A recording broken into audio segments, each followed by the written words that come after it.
C'était Soap Kills. Non, c'était Babix avec La mort des amants. Et une chanson autour du poème hein, de Baudelaire du même titre. Et c'est pas un hasard parce qu'aujourd'hui, on va parler de couple. Voilà, ça intéresse beaucoup de gens, ceux qui sont en couple et ceux qui ne le sont pas hein, seront très heureux de voir cette pièce et voilà, la comédienne principale est parmi nous, Bouthena Ferchiou. Bonjour. Bonjour et merci pour l'invitation. C'est un plaisir, surtout qu'on n'a pas l'occasion, à part votre boîte de production qu'on ne nommera pas bien sûr, de voir des pièces en langue française, maîtrisées, de très très belles pièces avec de très belles mises en scène de Nedra Rachour. Alors on va parler de cette pièce qui est une adaptation courageuse hein, d'un grand auteur, hein, Simenon, et ça s'intitule Le chat.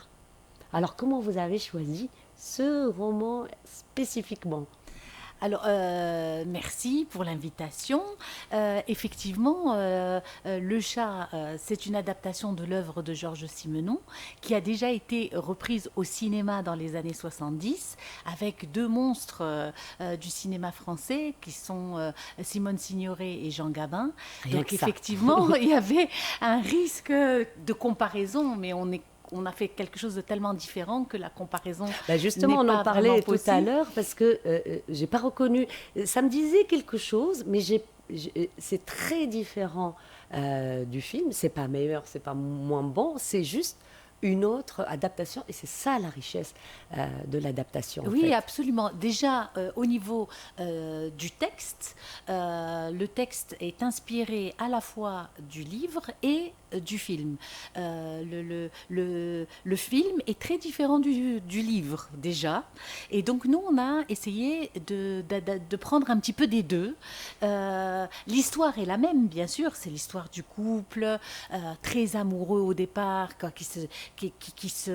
comment dire, et cet amour se transforme Un amour passionnel au début. Voilà, et avec le temps, cet amour, ça s'effrite, à tel point qu'il y a une sorte ils se mettent carrément à se détester, mais ils ne peuvent pas se quitter. Donc, il explique hein, le personnage absolument, masculin. absolument. D'ailleurs, c'est un comédien que je n'avais jamais vu au théâtre. C'est sa première. En fait, c'est sa deuxième pièce. Il a déjà joué dans une pièce avec Mouaz Rdiri. Ensuite, il a mis en scène une pièce qui s'appelle H. Et là, c'est son deuxième grand rôle, on va dire. Mais vraiment, c'est son premier rôle, on va dire. Et ça a été vraiment un plaisir de jouer avec lui. Sa fraîcheur a donné beaucoup de dynamisme lors des répétitions et tout. Il est très jeune et malgré notre différence d'âge, sur scène, j'ai pas l'impression que ça se voit en fait. Non, pas du tout, pas du tout. C'est surtout toute la critique aussi sur son corps. Absolument, où il joue absolument. le quarantenaire, cinquantenaire. Alors qu'il n'a pas du tout cet âge-là. Donc, c'est dire les qualités de comédien de Emen Allah. Donc, pour revenir à l'inspiration ou du moins à l'histoire de cette pièce de théâtre. Donc, le roman de Simenon n'a jamais été mis en scène. Il a été mis en scène une seule fois à Lyon. Mais c'était très statique en fait, ça n'a rien à voir avec ce qu'on a fait. En fait, c'était deux personnages qui se parlaient chacun sur un fauteuil et voilà, la mise en scène se limitait à ça. Et en fait, ce qui s'est passé, c'est que moi le livre de Simenon, ça me trottait dans la tête. J'ai toujours voulu mettre en scène cette pièce, mais je ne suis pas metteur en scène, je n'ai pas du tout la prétention et ni l'imagination pour l'instant en tout cas de faire de la mise en scène. Et quand j'ai vu la pièce H, qui a été coécrite par Nedra Rachour et Emen, justement, ils avaient fait un bord de scène, je ne les connaissais pas du tout, et en fait, leur perception des choses m'a beaucoup plu, et après, j'ai su que Nedra était psychologue, donc ça m'a donné un argument supplémentaire pour la contacter, parce que je ne la connaissais pas. Et donc je lui ai dit, voilà, j'ai vu ce que tu as fait pour H et j'aimerais beaucoup beaucoup que tu mettes en scène le chat. Donc tout de suite, elle est allée acheter le livre. On en a parlé, ça a bien matché. Bah d'ailleurs, moi aussi, je vais courir l'acheter parce que j'ai envie. J'ai vu le film, là, votre adaptation qui est, moi, très sincèrement extraordinaire avec Nedra Achour qui est pleine d'idées parce Absolument. que l'espace est extraordinaire.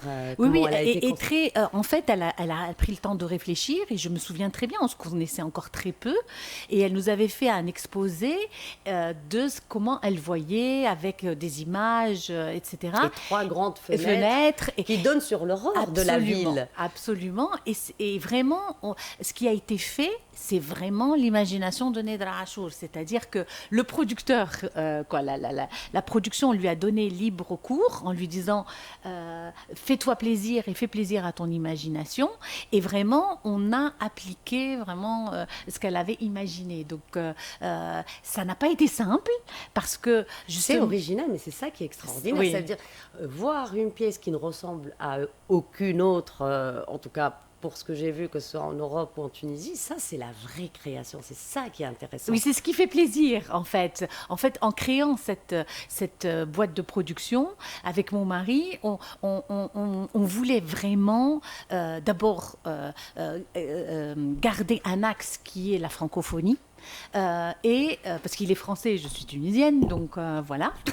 Et puis voilà, les auditeurs et auditrices d'RTCI sont des francophones, et c'est vrai que ça fait plaisir. On voulait aussi justement donner la chance aux jeunes créateurs, aux jeunes comédiens, aux jeunes metteurs en scène. Nedra Achour, c'est sa première mise en scène, donc on dirait pas du tout. Voilà. Donc on a bien été inspirés et ça a très bien matché. Alors, la difficulté dans cette pièce, c'est effectivement les fenêtres, parce que ce qui se passe, il y a un lien qui est très important entre ce qui se passe à l'intérieur, entre le couple, et ce qui se passe à l'extérieur. En fait, qui n'est pas très beau, qui ressemble au couple un peu. Absolument. La construction, la destruction. La destruction, en fait. Ils sont dans un quartier qui est en cours de démolition, sans spolier l'histoire. Bien sûr. En fait, ce qui se passe à l'extérieur reflète la dégradation de la relation entre Raymond et Margot à l'intérieur de la maison. Donc ça a été fait avec une intelligence artificielle. Ça a été un peu compliqué parce qu'il a fallu faire coordonner ce qui se passe à l'intérieur et ce qui se passe à l'extérieur. Donc plus on se dispute sur scène et plus dehors, ça s'agite. Donc ça se fait en live en fait. Oui, absolument. C'est-à-dire que c'est de l'intelligence artificielle, mais le timing a été très compliqué. Que le live n'est jamais parfaitement à une seconde. Et c'est ça qui fait la beauté du théâtre et de tous les spectacles vivants, c'est qu'on n'est jamais à une seconde près. Donc là, les spectacles ne se ressemblent pas d'une soirée à l'autre. Donc et c'est ça, voilà, comme ça, on peut voir une on pièce. verra ce soir ce que ça va donner. Donc moi, j'ai eu la chance de la voir hier au Théâtre à 19h30. Vous rejouez aujourd'hui, ce soir à 19h30 aussi. Au Théâtre. Et donc, voilà, vraiment... on a été, comme d'habitude, très bien accueillis par le Théâtre. Donc, Taoufir, Sourour, Inès nous ont donné ces dates. C'est juste avant les JTC, donc voilà, ça tombe bien. Je disais tout à l'heure, parce que ça tombe très bien. Les JTC sont très bien programmés cette année, franchement.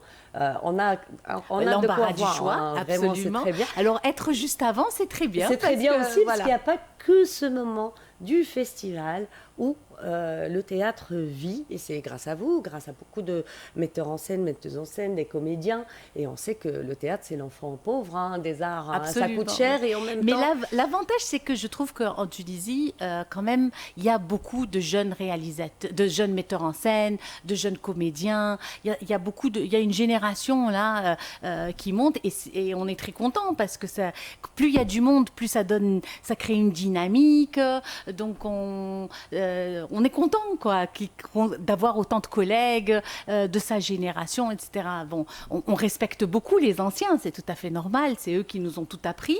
Mais moi, je suis très heureuse de savoir qu'il y a des pièces de Issam ou de Issam Hayari ou de Racine ou de Youssef Galaï ou des gens qui sont aussi portés par l'ancienne génération. Absolument. On est très encouragés par par les institutions et Stauffer, entre autres, qui nous encourage beaucoup pour produire. Est-ce qu'il a fait sa petite... Il a vu l'avant-première, parce D'accord. qu'on a fait une avant-première en mai. Il nous a beaucoup encouragés et il trouve que l'approche, justement, psychologique, très fine, en fait, du couple est intéressante. C'est ça qui change par rapport aux autres pièces sur le couple, un peu caricatural. Là, on ne cherche pas à juger ni la femme ni l'homme. On met en avant une dynamique du couple qui est marquée par la routine. Voilà, c'est le pire du couple. Et c'est pas leur faute, quelque part. Parce qu'avec, justement, ce monde extérieur qui est tellement dur, on comprend quelque part que l'amour s'étiole. Ils étaient à la plage quand ils se sont Voilà, il y a des connus, flashbacks. voilà. Alors heureusement, d'ailleurs, il y a ces moments de flashback où il y a des souvenirs qui s'éveillent comme ça au courant de la pièce. Et donc, effectivement, il y a ce contraste entre l'amour au début de cette relation et comment elle est devenue. Ces contrastes-là sont très importants. Et puis, le spectateur, au moins, il respire. Il n'est pas tout le temps dans la routine et la difficulté et la tension entre ces deux personnages. Donc, on a essayé de faire des... Alors, les flashbacks, il y a beaucoup enfin, j'allais dire de la danse. Non, c'est pas de la danse. C'est ce que j'allais dire. Il y a de la chorégraphie. Mais dès le C'est début, de la chorégraphie, absolument. au début, elle était déjà dure, la chorégraphie. Oui, tout à c'est la fait. haine déjà qui Voilà, est posée. c'est la routine. C'est la routine qui C'est est la posée. routine. Et en fait, ça aussi, c'est une nouveauté par rapport au théâtre. C'est-à-dire on a illustré la routine et certaines choses qu'on ne voulait pas exprimer par de la parole, par de la gestuelle et des mouvements de corps et de la chorégraphie. Et d'ailleurs, je salue Ahmed Grindi, qui a été d'une patience. Bah oui, vous n'êtes pas exemplaire. Danseur ni danseuse. On n'est pas danseurs tous les deux. Non, donc, mais il a été gentil. Il ne vous a pas fait non plus des acrobaties. Absolument. Mais c'est vrai qu'il y a un timing de regard qui se perd de main. Et puis parfois, vous êtes en coordination. Donc, absolument, absolument. Donc, c'est et moi, à la je me suis seconde dit, il y a près. certainement un chorégraphe. Ça se fait Oui, pas. Ahmed Grindi a fait un grand travail. Il a été très disponible. Il était là tout le temps à nous corriger. D'ailleurs, il y a des chorégraphies qu'on a changées complètement parce qu'on n'était pas capable de les faire. Mais on trouve que le résultat, quand même, traduit bien cette routine ou, au contraire, le bonheur du couple en début de relation. Donc, toute la pièce porte sur cette dynamique de la relation de couple. Comment on passe justement d'un amour fou à cette routine où les gens ne se supportent plus, mais ne peuvent pas se séparer, quoi. C'est la très cohabitation. Voilà. Et lui, de toute façon, explique pourquoi il part pas. Il le dit clairement, je ne l'aime plus. Et il explique la raison, parce qu'il aime encore un peu. Un peu, oui. Ils s'aiment, mais ils ne savent plus s'aimer, en fait. Ils s'aiment, mais ne savent plus s'aimer. Et il y a l'arrivée du chat. Bon, je ne vais pas dire plus que ça. Alors, moi, je prends un peu la trame sans gâcher le spectacle. Donc voilà, ils sont dans ce silence, dans cette routine. Et puis, ils ramènent un chat errant.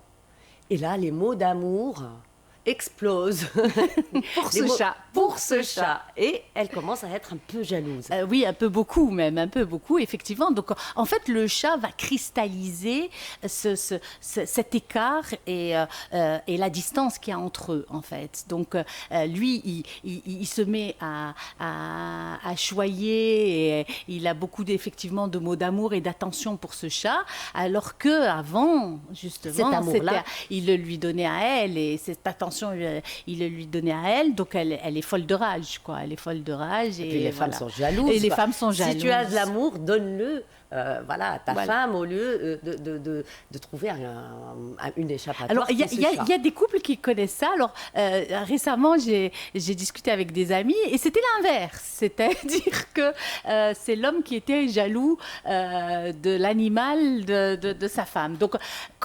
l'avantage de cette pièce, c'est que ça parle à tout le monde. Soit les gens ont vécu cette expérience, soit ils connaissent des gens qui ont vécu cette expérience. Ou alors ils s'en sont sortis. Il y a des gens... Ou alors ils s'en sont sortis. Ou alors c'est des vieux célibataires qui se disent pourvu qu'on ne passe pas par là, quoi.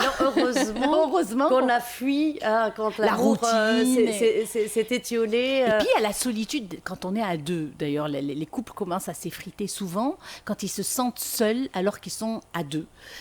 Pourquoi ? Parce qu'on ne se parle plus, parce que justement on ne prend plus le temps de se parler, de se dire les choses. Et puis lui, à la limite, si elle n'existait pas et qu'il était avec son chat, je pense qu'il aurait été... Et bien malheureux aussi. Voilà. C'est ou ça, peut-être heureux avec le chat, je ne sais pas. Alors, sans gâcher l'histoire, même si j'ai envie de dire que ce n'est pas très important, ça m'a rappelé une anecdote, quelque chose de terrible, qui est proche un peu de ce qui est arrivé au grand peintre, son nom m'échappe, surréaliste... Ah là là, bref. Dali, hein, voilà. Salvador Dali devait partir en bateau avec sa compagne qui a souffert énormément de ses infidélités, de ses muses, et puis il n'était pas facile à vivre et tout. Et Dali avait un lapin qu'il adorait. Et leur problème, enfin son problème principal, en plus un long voyage en mer, il devait partir aux États-Unis ou en Argentine, je ne me rappelle plus, mais en tout cas c'était aux Amériques. Et puis lui essayait de trouver quelqu'un pour s'occuper de ce lapin pendant son absence. Et puis la veille de leur départ, elle lui fait à manger comme tous les soirs. Il trouve que c'est très très très bon. Et à la fin, par, je ne sais pas, cruauté absolue, en fait, elle a cuisiné son lapin. Oula, elle lui a fait bouffer son lapin, quoi. Elle lui a fait bouffer son lapin parce que ça faisait des semaines, des mois, qui étaient là, mais comment partir ? Et le lapin, et le lapin, et le lapin. Elle a résolu le problème. Elle a cuisiné le lapin. Les femmes sont parfois capables du pire, comme du meilleur d'ailleurs. Lui, c'est bien quand même. Elle s'est vengée. Disons, clairement. On lui pardonne. Voilà, donc cette mise en scène de Nedra Hachour, c'est autre chose par rapport au film. Pour ceux qui ont vu le film, il faut bien comprendre que ce n'est pas du tout le même rythme. Le film a été fait dans les années 70, donc français déjà, oui. Donc très lent, avec très peu de dialogue, etc. Même si même dans la pièce, il n'y a pas beaucoup de dialogue, il y a beaucoup de silences qui ont beaucoup de signification. Et ce qui est beau aussi, c'est le jeu sur la voix off. Oui. C'est casser sans casser le silence. Ça, c'est très intéressant aussi de travailler sur ça. Oui, il y a pas mal de voix off, effectivement. En fait, les pensées de chacun sont en voix off et ça donne un peu de profondeur, effectivement. Et c'est mieux qu'un aparté. C'est vieux, l'aparté. On ne fait plus ça. C'est vrai que c'est difficile à construire en 2025, un aparté. Voilà, on n'est plus au 17e siècle, ça, 19e, allez, où il y a l'aparté. Oui, voilà, il se met dans un coin pour dire les choses face au public. Pendant que l'autre personnage, je ne sais pas, c'est passé de mode. Oui, c'est passé pas de mode, mais le spectateur n'a plus, il n'a plus besoin qu'on lui explique peut-être autant qu'avant. Oui, probablement. Et puis, l'avantage aussi, c'est la technique. C'est-à-dire que la musique, les voix off, même les lumières, les projections, ça donne une profondeur et une dimension immersive pour le spectateur. Et je pense que ce côté-là, je pense qu'on l'a assez bien réussi, quoi. C'est-à-dire que les gens, au début, ils ne comprennent pas très bien. Après, ils comprennent que c'est la routine. Après, avec tous les bruits, tous les sons, indépendamment du texte, ils sont pris par l'histoire avec tous ces outils-là et on a essayé de les utiliser le mieux qu'on a pu. Voilà. Donc le chat à voir, et d'ailleurs un petit mot pour les auditeurs auditrices qui ont envie d'aller le voir ce soir à 19h30, il y a encore des billets. Oui, il y a encore des places. Oui. Voilà, parce qu'hier il y a encore quelques places. Hier c'était blindé, les gens étaient très excités. Quand on parle de Simenon, de Gabin, on a l'impression que c'est une histoire ancienne, mais en fait c'est une histoire éternelle. Et si vous universelle et éternelle. Voilà, si vous n'aviez pas mis sur l'affiche et dans votre communication que c'était une adaptation du chat de Simenon, en fait, elle est ultra moderne. Absolument, oui. La mise en scène est très moderne. Les dialogues aussi, parce que quand j'ai repris les dialogues, que ce soit... En fait, j'ai adapté entre le livre et le film. Donc, on a essayé c'est-à-dire de rendre un peu atemporel le texte. Parce que c'est vrai, c'est une situation universelle et atemporelle. Ça existe et ça existera toujours. Ces problèmes de couple existeront toujours, quel que soit le pays. Donc il fallait quelque chose de moderne et qui puisse être joué partout et où les gens puissent se reconnaître, en fait. Alors, on vous souhaite quand même une tournée francophone, parce que On l'espère. le Canada, mais la France, La Belgique, déjà. la Belgique. Nous avons des promesses pour la Belgique. En fait, on a été invité par un théâtre belge. On espère que ça va se concrétiser. On a encore des petits problèmes de sous pour y aller, mais on va essayer de trouver des financements. Mais et puis on continue en Tunisie. Et on continue en Tunisie, effectivement. On a donc un petit cycle qui est prévu en mars au 4e art, le 6 et 7 mars. Et on a Sfax. Donc une petite tournée tunisienne. On a Sfax en mai, les 8 et 9 mai, au Théâtre National de Sfax. Donc ça, vous reviendrez en parler parce que Sfax, pareil, aime le théâtre. Elle est moins représentée. Donc, absolument. Alors qu'il y a beaucoup de francophones. Oui. On va essayer aussi d'avoir Sousse, mais on y travaille. On y travaille. Mais déjà, on est très content d'aller à Sfax parce qu'effectivement, il y a quand même un public francophone important. Et c'est intéressant d'y aller, de changer un petit peu de Tunis. Voilà. Et donc, aujourd'hui, dernière représentation de l'année 2025. Donc, il ne faut pas rater. Il ne faut vraiment pas rater cette pièce. Je le dis avec beaucoup de sincérité. C'est autre chose. C'est une expérience aussi théâtrale qui est très intéressante. On a dit beaucoup de bien donné de la première mise en scène et en fait beaucoup de choses. C'est peut-être son côté psychologue. Absolument, c'était important par rapport au couple et à l'approche du couple de ces deux personnages parce qu'ils ont justement un attachement qui est différent. Donc selon les styles d'attachement, alors elle vous expliquera ça mieux que moi la prochaine fois. Avant Sfax, voilà. Faudra parce qu'effectivement, on ne cherche pas à juger, mais vraiment à voir le côté psychologique de chacun de ces membres du couple et comment est-ce son rapport avec l'amour et son rapport avec l'autre. Et ils sont tellement différents dans leur attachement. Il y en a un qui est et il se colle, alors que l'autre, au contraire, est dans l'évitement. Donc, ça donne, au bout d'un moment, ça finit par... voilà. Bravo à toute l'équipe, et c'est ça qui fait un bon film, c'est ça qui fait une bonne pièce de théâtre, c'est ce travail collectif où chacun donne un peu de sa... Ah oui, la scénographie a été conçue par Sabri Atrous, que l'on ne présente plus, c'est quelqu'un de vraiment très doué. La musique a été faite par Wadah. Je me souviens plus de son nom de famille, on va m'aider. C'est pas grave, voilà. Et qui a conçu pour nous cette musique, et ça n'a pas été facile, parce que tout a été conçu par Wada, c'est-à-dire que le tango, il y a un moment du tango, c'est lui qui l'a écrit, le bruitage est très important dans cette pièce, donc voilà, donc vraiment c'est un travail d'équipe, c'est ça qui est important.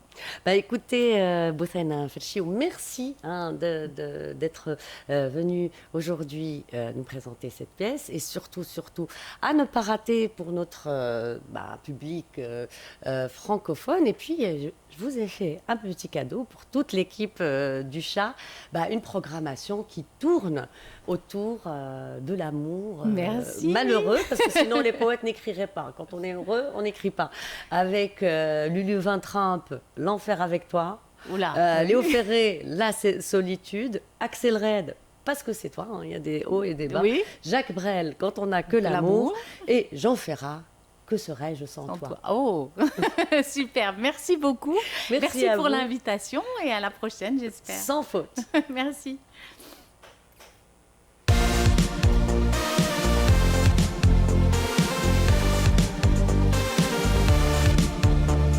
Ma voix guide tes gestes dans le noir. Oublie le reste, tes crimes, ton histoire.